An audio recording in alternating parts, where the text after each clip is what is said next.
Seems this multimeter never gets actually fixed, because I went and bought 2 correct fuses, or actually I went and bought 10 correct fuses, and first I plugged in one and thought that okay, this is gonna work just fine. Pressed the power button and well, it didn't start. The fuse blown, and well, what could the reason for that be? That's a good question. So I went through here and checked everything that could be a culprit. So, like this here, went and tried to clean that up a bit, made sure that I didn't have a short between any of the wires, and also did make sure that I didn't have any corrode between these. So went through and checked practically everything. I even went and checked if this was passing DC, and no, there wasn't anything wrong with it. So took the next fuse, plug that in, and well, short story, it blew as well. Why? Why did both of these fuses blow? That's actually a very simple reason. The simple reason for why they blew is, okay, we're gonna look at very simple schematics of our transformer, or actually our whole system. So our system has a load, which is sitting on our secondary side. Technically we have 2 loads sitting on our secondary side because we have both the digital and analog section. But we are going to simplify all of that into one single load. We have our fuse and we have our transformer. This is actually the only parts that are of interest here because nothing else inside of this is actually broken. Because I kind of tested it. The thing is, the problem here is I built this transformer incorrectly. If we go to the paper I'm having with actually my build guide for the transformer, well, I probably went through and selected the right wire, went through and actually checked that what wire I need for each and every range, so what I measured, that it's actually drawing from each thing. So this here is the analog side, what I built it for, and what I measured the digital side to use, and what I built that for. Some simple dimensions of the core, counting every single turn that I put on, and over here is the main side. And for all of you seeing that, okay, 110 volts is 550 turns. Why 550? Well, that's because I built this whole thing to the specification of 5 turns per volt. There's just a little problem with this. This is actually the problem for why it has blown 2 fuses. 5 turns per volt is going to mean that this has a lot of inductance. And we can see that it has a lot of inductance because it has 15 henries. Like, that's a lot. So, why doesn't this work as expected? Why is 5 turns per volt a problem? For all of you wondering, or does it have anything to do with like saturating the core within the transformer? Well, guess what? It has. It actually only has to do with that. Because when our load is trying to draw, it's roughly 20 watts. Then that's not really a problem. It's trying to draw 20 watts. It's trying to draw all the current it needs and stuff like that. It's not a problem. That means that we're going to need about 120 milliamps of current flowing for this fuse. The fuse doesn't have a problem with that. It's rated for that. Then we're going to have all of this current going through our mains transformer here on our primary side. 5 turns per volt is a lot, because we have 1200 turns here. And sorry if this is going to make a bit of noise, because I'm going to change hands that I'm holding the camera with. So we're having roughly 1200 turns on our primary side. And if we go through and actually make the calculation of how much flux this is going to induce within the core, actually magnetic flux, because that's actually the thing that's important here, the magnetic flux within the core. Because it has a point where it's going to get saturated. Like, this core could be 200 volt amps rated, but if we're trying to induce a lot of flux into this, more than it can handle, it will saturate. So first we can go through how a transformer works, so that we're all on the same page. Because when we induce current here through this primary, then our transformer core, that are just these lines here, or actually these lines stands for that it's isolated, it doesn't stand anything for being the core.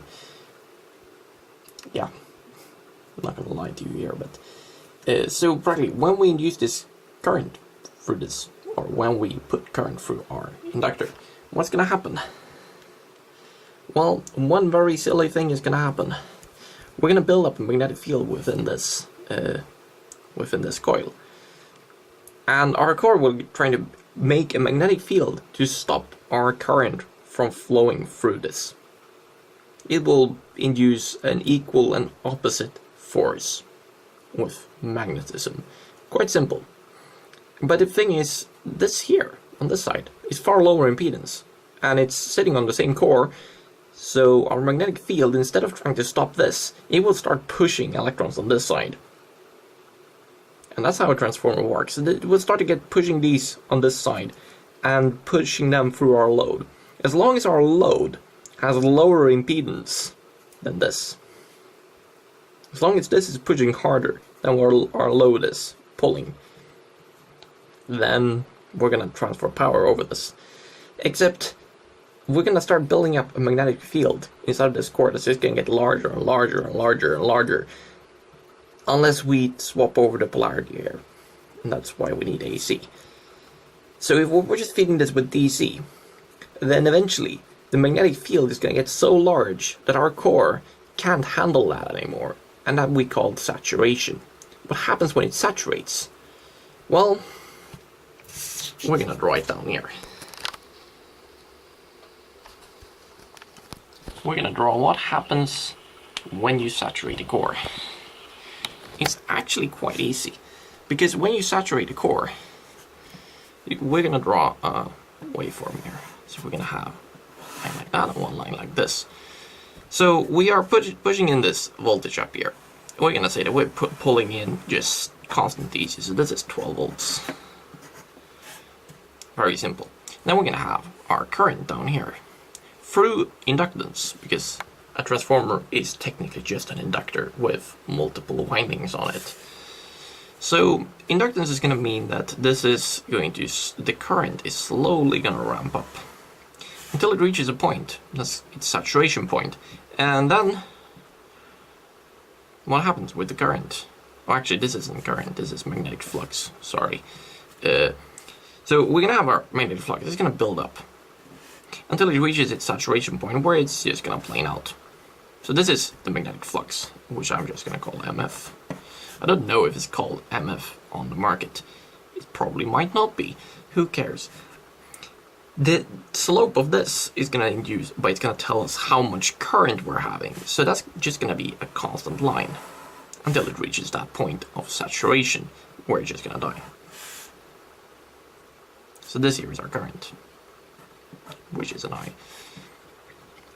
So this is how our waveform is going to look if we saturate it. In reality, it's not going to look like this if we put DC through it. In reality, it's going to look a lot different, because this here is quite a high frequency event, same as this, and we're probably not going to expect that. In reality, this is probably going to roll off more softly, and this here is also going to roll off a bit more softly, but it's kind of what happens. It's painting a good picture. So the question is, if we're pushing in AC, so if we would push in, for example, an AC sine wave, then we're not going to have a constant voltage like this, unless it's a really, really, really low frequency AC signal, because then during one period of it, or during one part of our sine wave, it's going to look really flat. And then we can get magnetic saturation. And if we get magnetic saturation, well, we don't get any current through it. And this is the problem with our transformer. Except, this is current on our secondary side, not current on our primary. Because this is the current that's induced by our magnetic field. So what happens on our primary side? Well, on our primary side, this magnetic field is going to stop do everything it can to stop the current from flowing. So if we draw a new diagram for how it's going to look on the AC side, because that's actually a very interesting story, then on the AC side we're going to have our 12 volts, and we're going to have our magnetic flux, which is going to look just the same. And what happens? Well, we're going to have this current going in. We get to the saturation point. What happens after the saturation point? Well, after the saturation point, this is going to go up to whatever the core resistance states that our current should be. Yeah, that's because our resistance is constant. And it's our the resistance that actually is now going to limit our current. We're not going to have any magnetic field that is limiting our current anymore. So what's going to happen is that we just have our resistance limiting our current. So here we're limited by building up our magnetic flux. That's limiting our current. Here, well, our magnetic flux is saturated. Our core can't build anymore. So we just have the resistance left to stop our current. So we're suddenly going to ramp up in current. What happens if we ramp up in current because the core gets saturated? Well, this little component up here isn't going to like sudden ramp ups in current. It's not built for that. Actually, it's built to stop that. So this is going to blow because we have saturated our primary. So this is a small trap. And I totally forgot about it when I made that specification. I made this specification for the simple reason that I thought that, okay, 5 turns per volt is going to be useful to make sure that we aren't getting like stray EMI out of this transformer, because the fewer volts per turn you have, so in other words, the more turns you have per volt inside of a transformer, because time to draw yet another diagram that I'm gonna draw up here, because inside of a toroidal core transformer we're gonna have a ring transformer like this. When we go and actually make windings on it, this is a small trap that a lot of people can get into. If we make just start our turns and wind them on like this, and then get out, what's going to happen? Well, down here we have 0 volts. This is not the exact number of turns. And down here we're going to have like 12 volts, or now it's apparently 20 volts, sorry. So, okay, that's 20 volts, but how is it spread out over this core? Well, it's not really perfectly spread out, because we're gonna have, over here, it's gonna have like 10 volts. Over here, we still have 0 volts. So that means we have a potential gradient over our transformer. That's gonna induce noise into our environment. So if we wanted to build this transformer more proper, instead of building it like that, we're gonna build it like this. We're gonna have our transformer, we're gonna take our winding, wind it on, and then somewhere over here, we're gonna stop and actually start winding it back onto itself and get out over here. Seems really messy. So we have 0 volts and we have 20 volts. Over here we have 10 volts. And somewhere inside of here we have 5 volts. And we also have 15 volts. So those are actually gonna cancel out. Because if this is center tapped, that's the important part here. This needs to actually be center. So this here, if you plug this out to, for example, ground, then, or actually earth, then it's not going to be a good thing, because then suddenly this is actually going to jump up and down, and then you're going to get into the same problem yet again. So really, if you're center tapping, then you need to do this differently. But so this here is a real problem. The reason for why I went 5 turns per volt is because what happens if you're putting on windings, like we said, we make a new winding area. You start out decently dense, and then you have a few windings that are not dense, and then you go and make it super dense, and then, because this is highly exaggerated, but the density of your windings can change, and when that changes, it can be better to have more turns per volt, because then a small change in winding density is gonna impose a lower amount of EMI. That was the reason for why I did it, and then I totally went and kamikaze on a whole lot of different things. One of them being core saturation, another being no common mode filtering. So yeah. There's a lot of things that you can make wrong when building a transformer. So now we're actually gonna go and look at the transformer in action, because I do have it over on the bench here. So I do have the transformer here, currently on the bench, and this is currently getting monitored. We're currently feeding in a signal into it, and we're currently looking at it on the scope. So the yellow waveform is current through our primary, and the second waveform is, well, is the voltage. And as we can see here, the current is getting clamped by magnetic, and here our field, of course, starts to reach while moving towards saturation. And starts to be moving towards saturation. If we lower this frequency, because right now it's 50 Hz, if we lower this to 20, then we can see here is it saturated. So here it goes straight up into saturation, and that's the thing we don't want. Do note, this is a 20 volts square wave. I'm putting in a square wave because that's the easiest thing to saturate a core with. And I'm just using this as if it was an inductor, because that's good enough to see how much it takes to saturate this. And I'm using the 110 volt and 12 volt inputs to this transformer.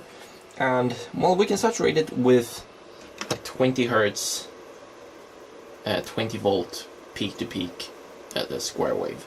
So this is far from the roughly 150 volts peak AC sine wave that this is gonna see, and that's 110 volts AC for you. 110 volts RMS is 150 volts peak, roughly. So this is not really good. This transformer saturates far too easily. So if I would move over to something like 2 turns per volt, it would get about 2.5 times more hard. Do you say more hard?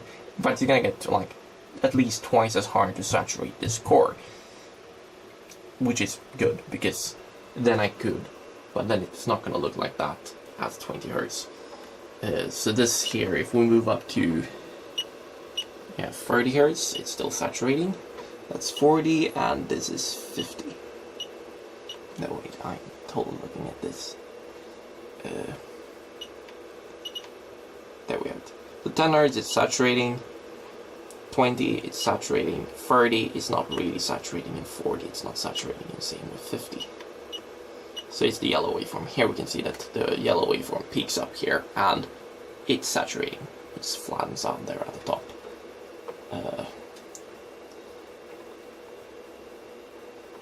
So that it flattens out here is that it's saturating, and we don't want that. If we go to 10 Hertz, we can really see that it's saturated, and here is the voltage over the coil, and we can see that this is not really even trying to push out any voltage anymore. It's not really having anything inducing voltage onto it anymore.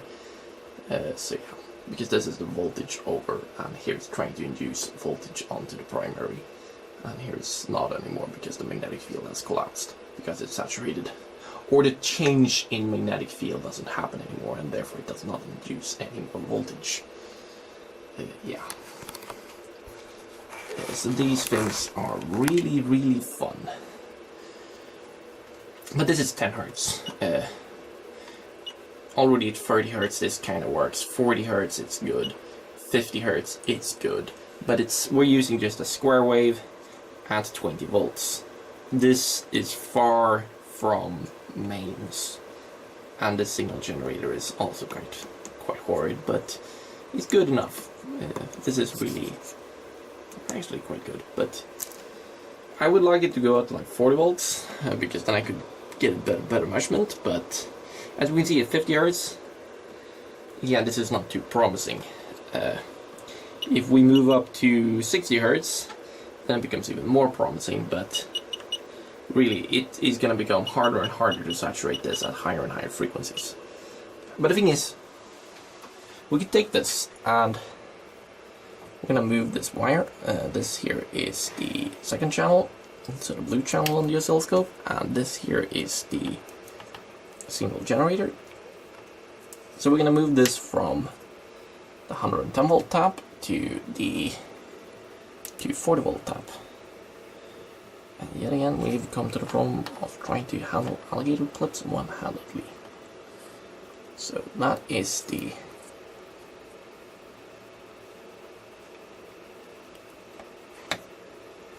Did I catch that? Did I? I don't think so. Actually I did. Good.